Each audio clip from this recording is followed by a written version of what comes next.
किसी ने क्या खूब कहा है कि हमारे जो चरण होते हैं वो हमें मंदिर तक तो ले जा सकते हैं, लेकिन हमारे जो आचरण होते हैं वो हमें भगवान तक ले जा सकते हैं। ऐसे ही विलक्षण और आदर्श आचरण का सारांश है रामायण।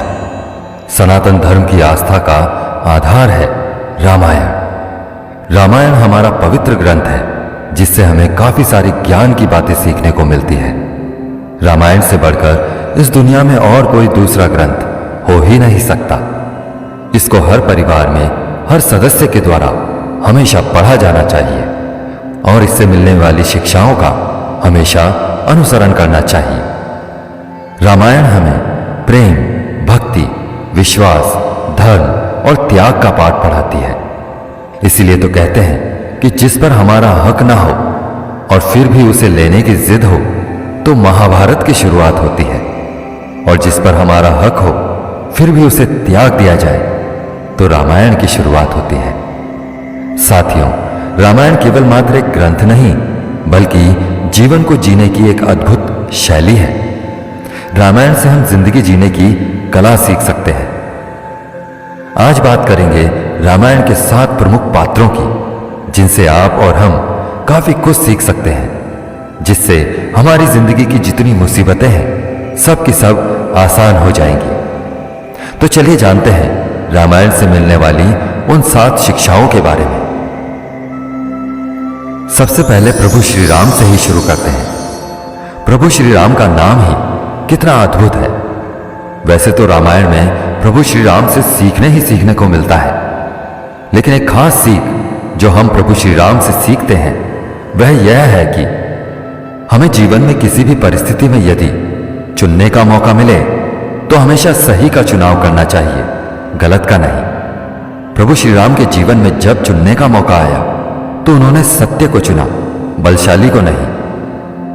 बात उस समय की है जब सीता माता का हरण हो चुका था और प्रभु श्री राम माता सीता की खोज में भटक रहे थे। तब हनुमान जी के साथ साथ उनकी भेंट होती है सुग्रीव से। माता सीता के हरण के बाद प्रभु श्री राम के पास विकल्प था कि वे सुग्रीव से दोस्ती करें या उसके भाई बाली से। बाली जो कि सुग्रीव से कहीं ज्यादा ताकतवर था और उसको वरदान था कि जो भी बाली से लड़ता था उसकी आधी शक्ति बाली के पास चली जाती थी। बाली ने रावण को पहले ही परास्त कर रखा था। यही नहीं, वह काफी समय तक रावण को अपनी बगल में दबाकर घूमता रहा और फिर बाद में छोड़ दिया। अगर राम बाली से दोस्ती करते तो बाली तो एक ही दिन में रावण को हराकर युद्ध खत्म कर सकता था, कोई झंझट ही नहीं होती। लेकिन श्री राम ऐसा नहीं करते। श्री राम ने सुग्रीव से दोस्ती की और बाली का वध किया, क्योंकि राम जानते थे कि बाली गलत है। उसने अपने भाई सुग्रीव की पत्नी को जबरन अपने पास रखा हुआ था। बाली को जब राम ने तीर मारा तो मृत्यु की घड़ी में बाली ने श्री राम से पूछा, मैं बैरी सुग्रीव पियारा, अवगुण कवन नाथ मोहि मारा। अर्थात, हे प्रभु, मेरा क्या दोष था कि मैं शत्रु हो गया और मेरा भाई सुग्रीव आपका प्यारा हो गया। आखिर आपने किस कारण मुझे मारा? तब प्रभु श्री राम बाली के इस प्रश्न का उत्तर देते हुए कहते हैं, अनुज वधु भगिनी सुत नारी, सुन सठ कन्या सम ऐचारी, इन्हीं को दृष्टि बिलोकई जोई, ताही बधे कछु पाप न होई। अर्थात भगवान राम बाली से कहते हैं, हे मूर्ख सुन, छोटे भाई की स्त्री, बहन, पुत्र की स्त्री और कन्या ये चारों एक समान है। इन्हें जो कोई बुरी दृष्टि से देखता है उसे मारने में कुछ भी पाप नहीं है। रामायण के इस प्रसंग के माध्यम से प्रभु श्री राम ने हमें यह संदेश दिया है कि सत्य चाहे कितना भी कमजोर हो और झूठ कितना भी ताकतवर, हमें हमेशा सत्य का ही चयन करना चाहिए। सत्य के ही मार्ग पर चलना चाहिए। असत्य के मार्ग पर चलकर कुछ समय के लिए तो हमें खुशी मिल सकती है, लेकिन आखिरकार पछताना ही पड़ता है। सीख नंबर 2 में हम बात करते हैं माता सीता की। माता सीता से क्या सीखा जा सकता है? यह कि जीवन साथी के प्रति प्रेम और समर्पण। भारतीय नारी जो पति को ही अपना परमेश्वर मानकर अपना सर्वस्व न्यौछावर कर देती है, उसका सीता माता से बड़ा उदाहरण आपको पूरे संसार में नहीं मिलेगा। जब प्रभु श्री राम जी का राज तिलक होने वाला था, उसके ठीक पहले रानी कैकेयी की जिद पर राजा दशरथ द्वारा प्रभु श्री राम को 14 वर्षों तक वनवास का आदेश दिया गया। वनवास राम जी को प्राप्त हुआ था, सीता जी को नहीं। लेकिन दुख की इस घड़ी में उन्होंने अपने पति का परछाई की तरह साथ दिया। राम जी ने खूब समझाया, वन के दुख भी बतलाए कि वन में रहना आसान नहीं है देवी। परिवार के हर सदस्य ने बार बार कहा कि आप मत जाइए। यहां तक कि प्रभु श्री राम ने कहा कि आप यहीं रहिए, माता पिता की सेवा कीजिए। लेकिन माता सीता ने कहा कि मेरा पहला कर्तव्य आपके प्रति है, अपने पति के प्रति है। मैं आपके साथ वनवास अवश्य जाऊंगी। माता सीता राजा जनक की बेटी और राजा दशरथ की पुत्रवधू थी। वे चाहती तो अपना जीवन अयोध्या में आराम से बिता सकती थी, लेकिन नहीं। जब प्रभु श्री राम वनवास को गए तो वे भी उनके साथ गई। श्री राम जमीन पर सोए तो वे भी जमीन पर सोई। राम जी ने कंदमूल खाए तो सीता जी ने भी वही ग्रहण किया। उन्होंने कभी भी अपनी निष्ठा में, अपने प्रेम में और अपने समर्पण में कोई कमी नहीं आने दी। वे जहां रानी बनने जा रही थी, अचानक से वनवास सामने आ गया। लेकिन फिर भी वे घबराई नहीं, बल्कि अपने प्रेम को और बढ़ाया, अपनी निष्ठा को और बढ़ाया। और इसीलिए आज हम सभी उन्हें माता सीता के रूप में पूजते हैं। मानो सीता माता का जन्म ही संसार को यह संदेश देने के लिए हुआ था कि सच्चे जीवन साथी की पहचान दुख में ही होती है। साथियों, जीवन में हमेशा याद रखें कि हमारे प्रेम, निष्ठा और समर्पण में कभी भी कमी नहीं आनी चाहिए। अगर परिस्थितियां बदल भी जाए, तब भी अपनों के लिए वही अपनापन बरकरार रखना चाहिए। सीख नंबर 3 में हम बात करेंगे श्री राम भक्त हनुमान जी की विनम्रता की। हनुमान जी हमें जीवन में हमेशा विनम्र बने रहने की सीख देते हैं। जब भगवान श्री राम ने हनुमान जी को भेजा कि जाओ एक बार देख कर आओ कि लंका कैसी है और सीता को कहां रखा गया है, तो महाबली हनुमान जी अपनी योग माया से और अपनी ताकत से माता सीता के पास लंका की अशोक वाटिका में पहुंच गए। उनमें बहुत ताकत थी, उनमें इतना बल था कि युद्ध के दौरान लक्ष्मण जी के प्राण बचाने के लिए वे पूरा का पूरा पहाड़ उठाकर ले आए थे। यदि वे चाहते तो रावण को आसानी से परास्त कर सकते थे और सीता माता को आराम से अपने कंधे पर बिठाकर उड़कर राम जी के पास ला सकते थे। लेकिन वे ऐसा नहीं करते। वे अपने बल के समक्ष अपनी विनम्रता को नहीं छोड़ते। वे विनम्र रहते हुए सिर्फ उतना ही करते हैं जितना भगवान श्री राम ने उन्हें करने के लिए बोला था। वे चाहते तो उनके लिए क्या मुश्किल था अपनी शक्ति का प्रदर्शन करना, लेकिन नहीं, उन्होंने कभी भी अपने बल का अभिमान नहीं किया, बल्कि वे हमेशा विनम्र बने रहे। हनुमान जी का यह गुण हमें बहुत कुछ सिखाता है। साथियों, अक्सर हमारे साथ होता है कि हमने थोड़ी सी सफलता क्या पा ली, हमने थोड़े से पैसे क्या कमा लिए कि हमारे अंदर ईगो आ जाता है, घमंड आ जाता है और हम दिखावे में लग जाते हैं, जबकि होना क्या चाहिए? हनुमान जी की तरह हर परिस्थिति में विनम्र होना चाहिए। अब बात करते हैं प्रभु श्री राम जी के पूज्य पिताजी महाराज दशरथ जी के बारे में, जिनसे मिलती है हमें रामायण की चौथी सीख। महाराज दशरथ से हम सीख सकते हैं कि हमें सही समय पर सही निर्णय लेना चाहिए। महाराज दशरथ ने जब अपनी दाढ़ी में सफेद बाल देखे, तभी उन्होंने निश्चय कर लिया कि उन्हें अपने बड़े बेटे श्री राम को अयोध्या का उत्तराधिकारी घोषित करना है। वह समय आ चुका है जब उन्हें राज सिंहासन अपने पुत्र को सौंपकर स्वयं को संन्यास ले लेना चाहिए। सही समय पर सही फैसला उन्होंने ले लिया था। सबसे बड़ी सीख जो महाराज दशरथ के इस निर्णय से मिलती है कि जिंदगी में परिस्थिति को देखें, अपनी क्षमता को देखें और भविष्य को देखते हुए उचित समय पर निर्णय लें। वो कहते हैं ना कि जो पेड़ नए पत्तों के आने से इनकार कर देते हैं उन पर कभी बसंत नहीं आता।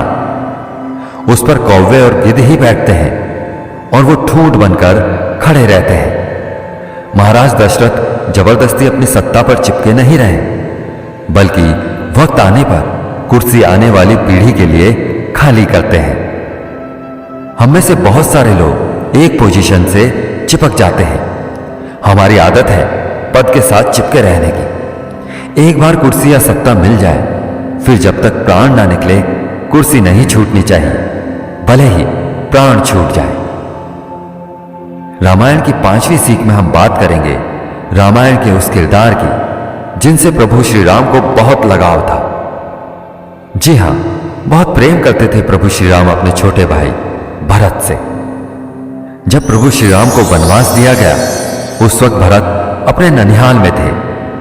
भैया भरत जब ननिहाल से वापस लौटे तो उन्हें सारे षड्यंत्र का पता चला कि उनकी मां कैकेयी उनके भैया राम को 14 वर्ष का वनवास भेज चुकी है और उनके पिताजी महाराज दशरथ का स्वर्गवास हो चुका है।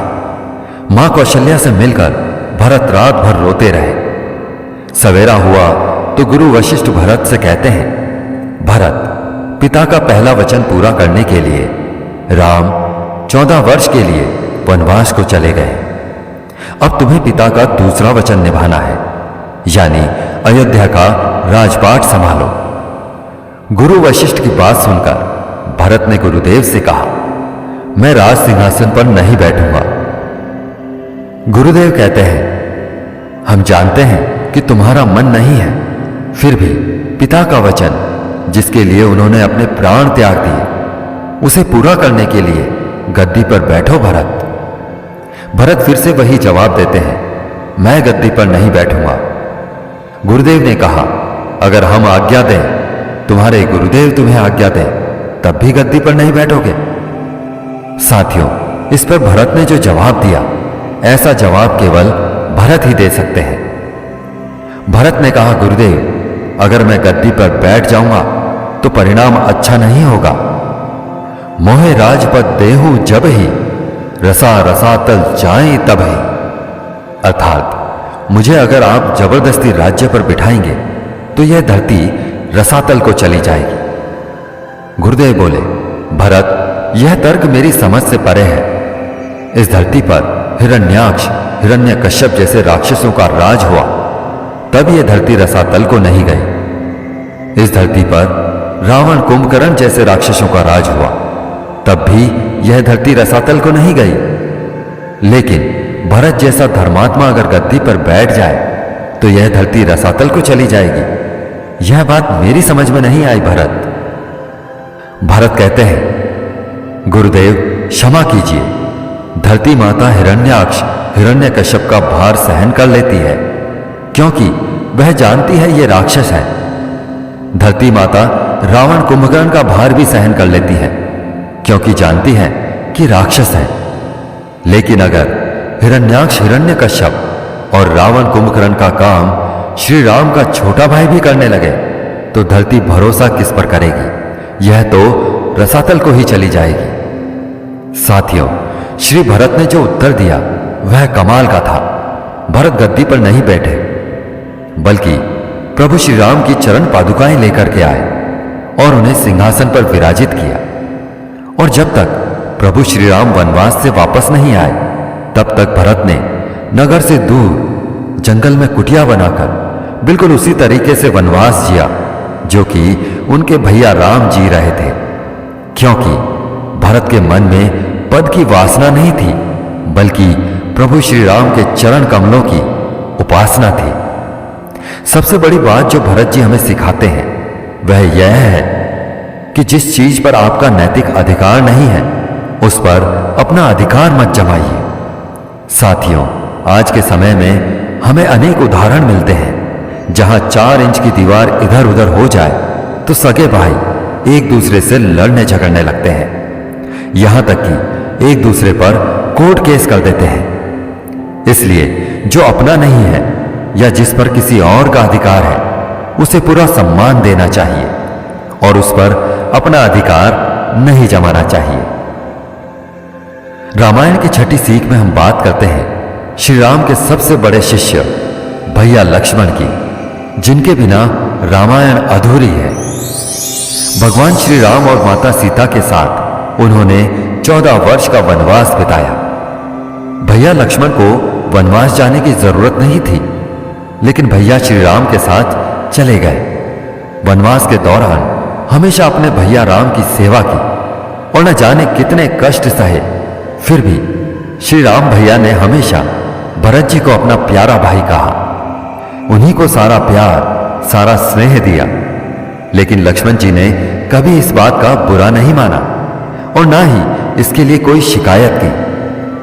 अपने इस उच्च कोटि के आचरण से लक्ष्मण जी हम सभी को सिखाते हैं कि जिंदगी में कभी भी प्रशंसा की चाह में काम मत करो। यह सोच करके काम करना कि मेरी तारीफ होगी तभी मैं किसी काम को करूंगा, यह बिल्कुल गलत है।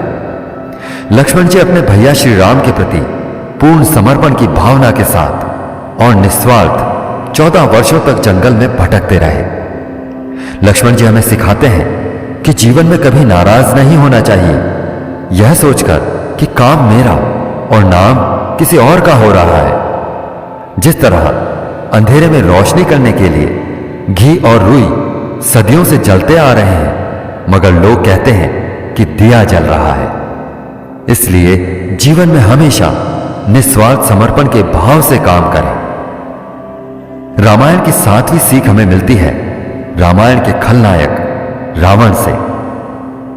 रावण जो महापंडित था, वह शिव जी का महान भक्त भी था, लेकिन उसने जीवन भर कई पाप कर्म किए। जाते जाते दुनिया को छोड़ते वक्त रावण ने लक्ष्मण जी से कहा था कि लक्ष्मण, जिंदगी में हमेशा एक बात याद रखना, शुभस्य शीघ्रम, अर्थात जो शुभ कार्य है वह जितनी जल्दी हो जाए उतना अच्छा है, और जो अशुभ कार्य है, बुरा कार्य है, उसको जितना टाल सके टालते रहना चाहिए। रावण ने कहा था कि मुझे प्रभु श्री राम को पहचानने में देरी हो गई, इस शुभ काम में देरी हो गई, उनकी शरण में आने में देरी हो गई, इसलिए अब बिना उनकी शरण में जाए ही यह दुनिया छोड़ करके जा रहा हूं। बहुत अच्छा होता अगर मैं उन्हें समय पर पहचान लेता, उनकी शरण में चला जाता, मेरी भी नैया पार लग जाती। साथियों, जीवन में अक्सर हमारे सामने कई अवसर आते हैं और हम उन्हें पहचान नहीं पाते, और फिर समय निकलने के बाद हमारे पास हाथ मलने और पछताने के सिवा कोई चारा नहीं होता। इसलिए हमें कभी भी अपने लक्ष्यों की प्राप्ति में लगने वाले प्रयासों में देरी नहीं करनी चाहिए। साथियों, आशा है आपको आज के इस वीडियो से बहुत कुछ सीखने को मिला होगा। फिर मिलेंगे साथियों अगली वीडियो के साथ। तब तक के लिए अपना ख्याल रखें और हमेशा मुस्कुराते रहें। जय सिया राम।